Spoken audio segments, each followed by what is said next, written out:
En public et en direct, Europe 1 est à Toulouse. Franck Ferrand sur Europe 1, au cœur de l'histoire. Et nous vous retrouvons Franck Ferrand pour une émission spéciale aujourd'hui puisqu'elle se déroule en public depuis la place du Capitole à Toulouse. Bonjour Franck. Bonjour Céline, bonjour à tous. Je suis ravi d'être à Toulouse sur cette place du Capitole. Je vous souhaite la bienvenue sur les rives de la Garonne et les berges du canal du Midi. Une chose est certaine, je peux vous dire Céline que les Toulousains savent recevoir. Depuis que nous avons mis les pieds en pleine éclipse de soleil dans la belle cité de Claude Nougaro et de José Cabanis, dans la ville rose de briques et rose de lumière, nous avons retrouvé la joie de vivre. Toute l'équipe a le sourire ici. Nous sommes installés, Jean-Marc Morandini et Wendy Bouchard vous l'ont dit, place du Capitole, donc au cœur même de la cité, de la ville rose, à quelques encablures d'un certain nombre de sites extraordinaires, du couvent des Jacobins, de l'hôtel d'Acésa où nous étions tout à l'heure, une pure merveille de la Renaissance, de la maison des infortunés Calas d'ailleurs aussi, rue des Filatiers. Alors évidemment Toulouse reste la capitale du ballon rond, de l'aéronautique, nous évoquerons tout cela tout à l'heure, mais si vous le voulez bien, nous allons nous plonger, pour commencer, dans une histoire beaucoup plus ancienne. À la fin de l'émission, je reviendrai un peu plus en détail sur les origines de Toulouse et sur son histoire. Pour le moment, je vous propose de faire un bond d'1 millénaire en arrière pour nous plonger au cœur d'une époque étonnante à tous égards, celle des premiers Capétiens.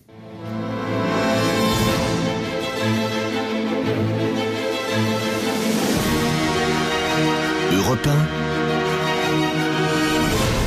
au cœur de l'histoire. Franck Ferrand.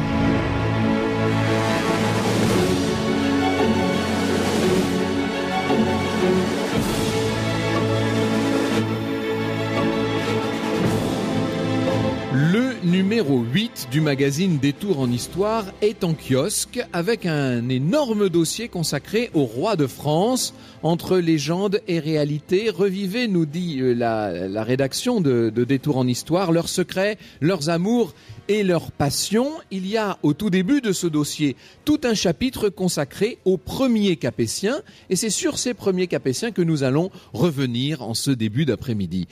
Le temps des premiers Capétiens, c'est celui, disons-le, c'est celui de la France romane, celle des fresques bigarrées et des sculptures étranges. Vous savez, cet art roman avec son bestiaire halluciné, gorgé de symboles. Nous entrons cet après-midi dans l'univers méconnu de ce royaume capétien, à la fois archaïque évidemment et neuf. Vous verrez en quoi il était neuf, plein de seigneurs sanguinaires, d'artisans nomades, de pèlerins et de moines attirés par le mysticisme. Ça, c'est pour l'image d'Épinal. Nous verrons dans un instant ce qu'il faut en penser de cette image. En vérité, les deux notions, la France romane, les premiers Capétiens, ces deux notions nous ramènent au temps de la première France, entre deux dates qui sont en quelque sorte les bornes de notre sujet d'aujourd'hui, 987 et 1152. Alors que l'art roman est en train de s'inventer à Cluny, en 987, la dynastie capétienne voit le jour avec l'avènement du Capet, un moment capital sur lequel je vais revenir à l'instant. Il peut être regardé un petit peu, si vous voulez, en tout cas par certains historiens, comme l'acte de naissance de la France telle que nous la concevons. Et puis, 1152, c'est déjà la construction des cathédrales ogivales, qu'on appellera plus tard les cathédrales gothiques, qui nous font sortir de l'époque romane. En même temps, c'est le divorce d'Aliénor d'Aquitaine avec Louis VII de France, son remariage avec Henri II d'Angleterre. Donc, l'entrée de cette dynastie capétienne dans un conflit de 3 siècles avec l'Angleterre. Le temps sera révolu alors de ce qu'on appelle les premiers Capétiens. Mais, me direz-vous, qui sont-ils, ces premiers rois de la dynastie? Ils ont pour nom Hugues Capet, bien entendu, et puis Robert II le Pieux, Henri Ier, Philippe Ier, Louis VI le Gros, Louis VII le Jeune, des souverains oubliés, dont j'ai envie de dire que, sans le savoir, nous leur devons tout ou presque. Le 3 juillet 987, à Reims, le duc de France se voit sacré roi. C'est la fin de la dynastie carolingienne, celle des descendants de Carolus Magnus, de notre Charlemagne, et le début d'une nouvelle dynastie, celle des Robertiniens, qu'on appellera plus tard les Capétiens en hommage de leur fondateur Capet. D'ailleurs, entre parenthèses, pourquoi ce nom d'Hugues Capet ? Eh bien parce que le duc de France possédait de nombreuses abbayes, ce qui de manière symbolique lui donnait beaucoup de chapes à porter.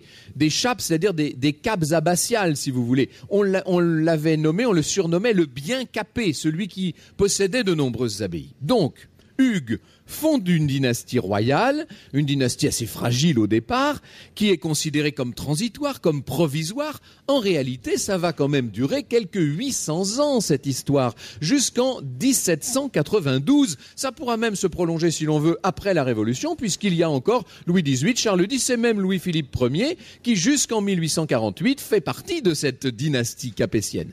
Ces grands... on peut dire que ces Capétiens vont fonder l'État moderne, évidemment.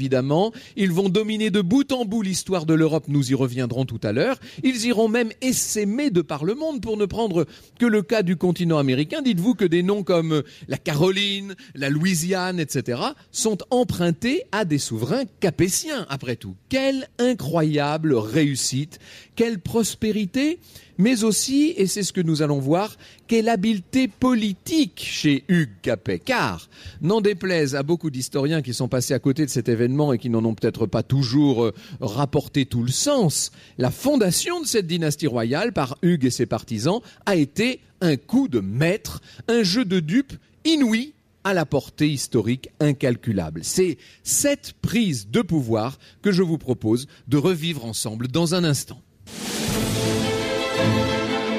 Je vous rappelle, chers auditeurs, que vous pouvez réagir tout au long de l'émission, poser vos questions par mail sur europe1.fr, Twitter, le compte de Franck Ferrand ou hashtag ACDH, ou encore sur la page Facebook de l'émission. Dans un instant, sur Europe 1, la suite de votre récit, Franck Ferrand, sur les premiers Capétiens. Franck Ferrand, 14h, 15h, sur Europe 1. Et à l'occasion de la sortie du numéro 8 de Détour en Histoire, Franck Ferrand, vous en profitez pour évoquer Hugues Capet, les premiers Capétiens. Exactement, et nous sommes en public, bien entendu. Vous allez entendre le public toulousain d'ailleurs, qui est sur cette place du Capitole. Alors, il faut peut-être vous rappeler un peu à quoi ressemble cette France qui est, on va dire, des alentours de l'an 1000. D'abord, il faut distinguer trois choses. La Francia, ou Francie, si vous voulez, un nom directement dérivé des Francs. Ces Germains qui ont envahi la Gaule romanisée quelques 500 ans plus tôt, tout de même. Alors, historiquement, au sens le plus étroit, vous avez un tout petit pays entre Paris et les grandes forêts autour de Senlis, vous voyez, du côté de Roissy en France, etc. Ça, c'est le domaine. Plus généralement, on appelle Francie toute la région qu'on appellerait, nous, aujourd'hui, l'île de France, qui s'étend donc jusqu'aux confins normands, champenois, jusqu'à l'Aisne. C'est le duché des comtes de Paris et des ducs de France, donc Robert le Fort, Eudes, Hugues le Grand, et puis, bien sûr, le Hugues Capet, dont je vais parler dans un instant. Mais n'oublions pas que la Francie de l'époque, c'est aussi parce que ces rois sont descendants, en tout cas se veulent les successeurs, vont se vouloir bientôt les successeurs de Charlemagne, c'est aussi, ce sont les suzerains de tous les grands ducs d'Occident. Ça, c'est très important. Ça veut dire que des régions très importantes qui s'étendent de la Flandre jusqu'à Toulouse, justement, sont sous le magistère, sont sous la couronne de ces rois. Donc, on n'est pas là dans le domaine royal, ni même dans le territoire royal, mais on est dans une zone d'influence importante. Ça, il faut l'avoir à l'esprit, sinon on ne comprendrait pas l'intérêt qu'il y a à raconter l'histoire finalement de ces rois. Alors, je ne vais pas revenir, moi, tout de suite, sur ce qu'est cette époque du Xe siècle, parce que nous allons le faire dans un instant avec Sophie Cassagne-Brouquet. Elle connaît tout ça 10 fois mieux que moi. C'est comme, d'une certaine manière, si elle avait vécu, elle, dans cette période, si je puis dire, du Xe, XIe siècle. Et je dis ça, évidemment, avec toute révérence gardée. Mais rappelez-vous quelques faits. D'abord, les grands fléaux, les invasions barbares, les grandes épidémies qu'on vient de connaître, les famines ravageuses, tout ça n'est plus qu'un mauvais souvenir, si l'on peut dire. On entre dans une période plus heureuse et plus prospère. Tout est très relatif, avec une société ultra hiérarchisée, une société qui est essentiellement rurale. Et quand je dis rurale, il faut parler des forêts qui, à cette époque, jouent un rôle absolument déterminant. On y viendra évidemment tout à l'heure. Des villages qui sont devenus peu à peu des villes, voir comment ces villes sont nées ou comment elles sont revenues à la vie. On y viendra également. Et puis surtout, n'oubliez pas que cette société du Xe, XIe siècle a beau conserver des traces de l'époque païenne, elle n'en est pas moins très profondément croyante. Elle est imprégnée de religion. On passerait à côté de cet univers et de son intelligence si l'on n'avait pas à l'esprit cette dimension essentiellement religieuse. La religion des Capétiens, et ça aussi c'est essentiel, c'est celle de saint Augustin, qui a vécu certes 500 ans plus tôt, mais dont l'influence à l'époque est à son apogée. Pour saint Augustin, si je devais vraiment résumer cette immense philosophie à quelques mots, on peut dire que l'homme est tiraillé. L'augustinisme, c'est un platonicisme moderne en quelque sorte. L'homme est tiraillé entre l'esprit et la matière. Il sombre dans la matière par le péché et il n'atteint à l'esprit que par la grâce divine. Or, il y a un art. Et quand je dis un art, ça englobe toutes les productions humaines quasiment, qui est directement liée à cette notion de la dualité de saint Augustin, c'est l'art roman, bien entendu, et cet art roman joue un rôle essentiel dans l'époque qui nous intéresse. Alors, socialement, l'époque se caractérise par la puissance des clercs, des religieux, si vous voulez, et leur domination naturelle sur les laïcs. En 987, au moment du changement dynastique dont nous allons parler, à l'instant du passage de relais, si vous voulez, des Carolingiens aux Capétiens, les évêques et les moines jouent un rôle absolument central, puisque non seulement l'Église transmet la culture, l'éducation, non seulement elle œuvre activement à cette époque pour la paix, pour la civilisation, mais elle est, nous ne l'oublions pas, un acteur économique essentiel, pour ne pas dire le principal acteur économique. Et mieux que ça, dans un État qui est, pour le moins flottant, très très peu structuré, on peut dire que l'Église offre une force structurante. Je vous l'ai dit, dans les années 980, nos Carolingiens sont donc à bout de souffle. 2 fois déjà, ils ont cédé leur couronne à la petite famille des ducs de France, les Robertiniens. 2 fois, ils l'ont récupérée, cette couronne, mais enfin, on peut quand même dire qu'ils n'ont ni domaine suffisant, ni bien mobilier, ni influence, ni relation satisfaisante avec le clergé. Ils ne sont plus en mesure d'imposer véritablement une volonté quelconque à tous leurs grands vassaux. Et l'on peut dire que la couronne des Carolingiens est en train de devenir quasiment théorique. Elle est en tout cas presque symbolique. C'est tellement vrai qu'en 954, à la mort de Louis IV, les Robertiniens n'ont même pas essayé de prendre la couronne, comme si ça n'avait même plus d'intérêt. Le petit-fils de Robert, néanmoins, Hugues le Grand, a laissé Lothaire, donc fils de Louis IV, succéder tranquillement à son père. Hugues le Grand meurt lui-même en 956. Il a 3 fils. L'aîné, c'est Hugues. Hugues, qu'on appellera donc Hugues Capet, très grand seigneur, même si son apparence physique, semble-t-il, d'après les chroniqueurs, autant qu'on sache, ait été un peu chétive, un peu modeste, on va dire.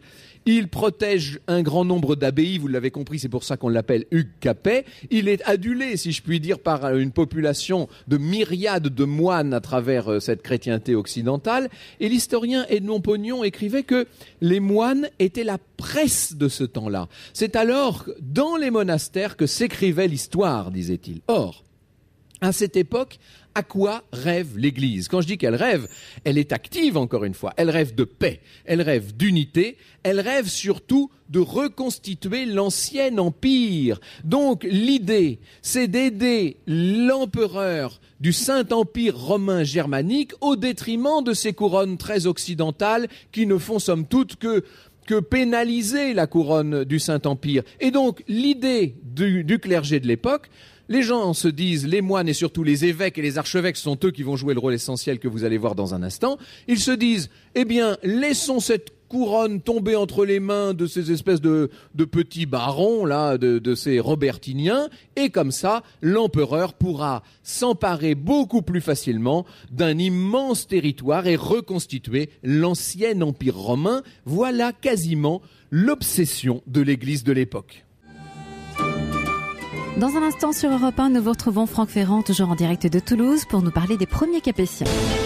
Franck Ferrand, 14h, 15h, sur Europe 1. On vous retrouve, Franck Ferrand, en direct et en public de Toulouse, où à l'occasion de la sortie du numéro 8 de Détour en Histoire consacré au roi de France, vous nous parlez du Capet et des Capétiens. Exactement, Céline. Et c'est Marianne, via Twitter, qui nous dit que l'un des témoins de cette ferveur religieuse de l'époque des premiers Capétiens, c'est la magnifique basilique romane Saint-Cernin de Toulouse. Et c'est vrai, nous y étions il n'y a même pas 2 heures ou 2 heures et demie, et je vous assure que c'est un spectacle extraordinaire, que cette forêt d'arc en plein cintre, que cette nef immensément haute, avec un triforium qui constitue quasiment des bas-côtés en hauteur, avec une voûte surbaissée absolument sublime, avec des chapiteaux invraisemblables, des traces de polychromie et de fresques. Tout ça est un spectacle magnifique, et je ne parle pas à l'extérieur du clocher, avec sa forêt de colonnettes. Tout ça est absolument magnifique. C'est vrai que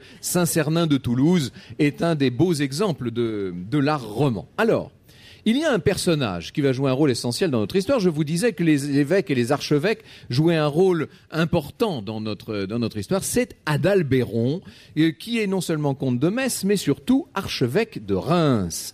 Il a comme bras droit un grand penseur dont j'ai eu l'occasion à ce même micro de vous parler déjà. C'est Gerbert d'Aurillac, qui va bientôt devenir le pape Sylvestre II. Et on peut dire que tous les deux forment une sorte de duo diabolique. C'est embêtant, entre parenthèses, pour un archevêque et un chanoine, mais ils sont tous les deux décidés à donner les territoires de l'Ouest à l'empereur. Et donc, leur idée, c'est de dégommer, pardonnez-moi l'expression, les Carolingiens pour mettre donc la famille d'Hugues Capet à la place. Ou en tout cas, si ça n'est pas Hugues Capet, que ce soit un autre baron, mais quelqu'un d'assez peu puissant. Or, ce qui est assez étonnant, c'est que Adalbéron, tout en poussant le petit frère du roi Lothaire, va lui conseiller de se révolter contre son frère. Et ça, c'est assez incroyable. C'est-à-dire qu'en fait, on va voir une partie du clergé se retourner contre les Carolingiens.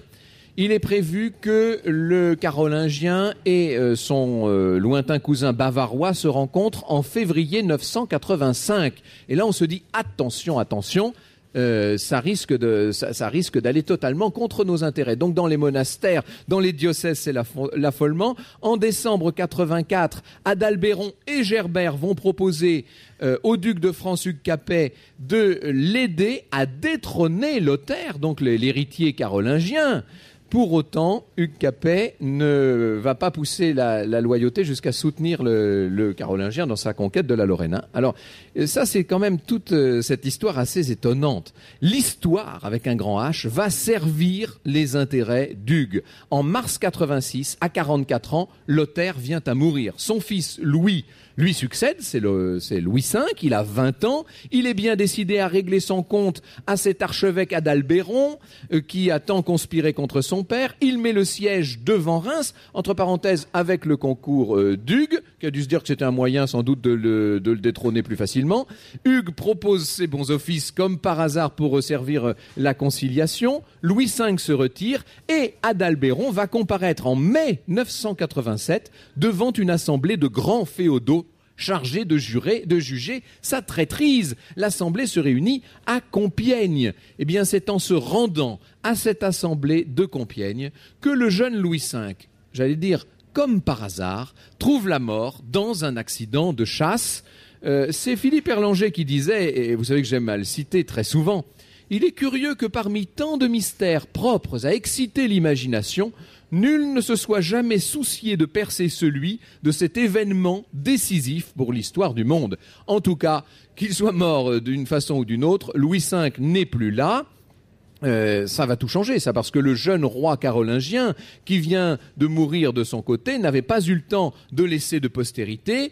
Qui va lui succéder? Son oncle Charles de Lorraine? Ça n'arrangerait personne. Évidemment, dans l'esprit des clercs et notamment dans l'esprit d'Adalbéron, le seul successeur souhaitable, c'est l'empereur germanique. Et comme en l'occurrence il a 7 ans, le petit Othon III, on se dit qu'il faut gagner du temps. Et pour gagner du temps, pourquoi n'élirait-on pas ce Hugues Capet, qui va finalement être élu roi de France à l'unanimité. Et le 3 juillet de cet an de grâce 987, Hugues est couronné à Reims. C'est très important, cette onction sacrale, bien entendu. On peut dire qu'il va montrer comme ça qu'il n'est pas un roi de transition. Il l'est d'ailleurs si peu qu'il n'a plus qu'une idée en tête, assurer sa propre succession. Franck Ferrand, 14h, 15h sur Europe 1. Et vous êtes Franck Ferrand cet après-midi en direct et en public de Toulouse, Les place du Toulousains sont là. Capitole. Et on les entend. Pour nous parler à l'occasion de la sortie du numéro 8 de Détour en Histoire consacré au roi